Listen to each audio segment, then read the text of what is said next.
Rudy Gobert's not on a plane to Los Angeles. What happened in that huddle with Minnesota yesterday, Chris? Certainly, the frustration of the first half of that game against the Pelicans came out. Rudy Gobert's been battling some health issues over the last few weeks.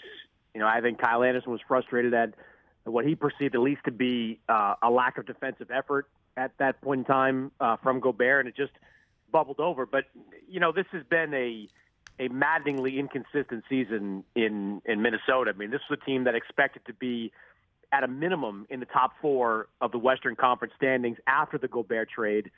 As we speak, they're going to enter the play-in tournament as the number 8 seed. So this was all something in the moment, but more importantly, a lot of frustration over the course of the season. And now, the Timberwolves will have to go into a critical game, without their starting center, and as well as starting small forward with Jaden McDaniels out for the year after punching a wall in that game. So the hits just keep on coming in Minnesota. And if they'd only kept their hands to themselves in Game 82, right? I mean, so is this indicative as to why Gobert was available? I know the Jazz were obviously remaking their roster, and we saw what was going on with Danny Ainge walking into Utah, and Donovan Mitchell is now the star of Cleveland for a 4-seeded Cavaliers team that's hoping to crash some parties in the East. But is there any larger picture here with Gobert and what happened with this team? Well, I think what you have to assess moving forward is, can you salvage all this?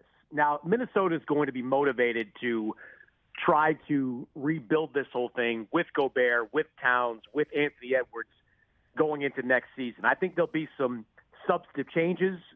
Chris Finch is certainly somebody that there's some pressure on in the moment, but they gave up so much for Rudy in that trade that they simply can't just pull the chute on it right now, because even if they wanted to trade him, you're not going to get more than, quarters on the dollar for Rudy Gobert. So they've got to find a way to try to figure this out next season. Now, this year it's about more than Rudy Gobert. I mean, Karl Anthony Towns missed more than half the season, with a significant calf injury. So we don't know what the Minnesota Timberwolves at full strength really look like. And that, to me, has got to be the priority going into next year. This year, whether it ends in Los Angeles on Tuesday or it ends shortly thereafter, there's no chance of them doing anything substantive this year. But next year, they've got to figure out the right mix, because they've got way too much invested in Gobert to give up.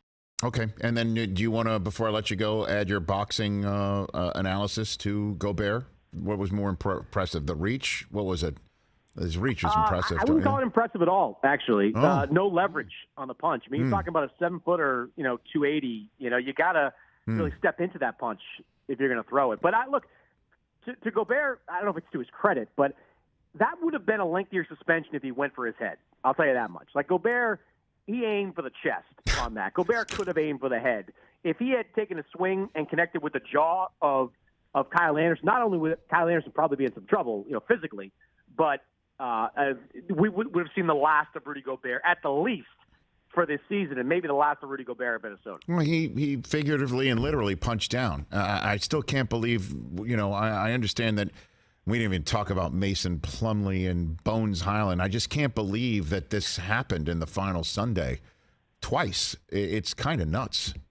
I'm more bothered by the Jaden McDaniels punch. Like, what's he doing? What are you doing? Like, you hit a concrete wall. Like, that video was crazy, too. Like, he just winds up and cracks the concrete wall. And a split second after he does it, he knows exactly what happened. Yeah. Like, you can see him cradle his hand immediately, and he knows exactly what he did. So to lose, a guy like McDaniels, who's an elite defender, great player, to lose a guy like him at that, because of that, that's even crazier than Rudy, heat of the moment, going after Kyle Anderson. Catch the Rich Eisen Show every single day on the Roku channel, 12 to 3 Eastern, for free.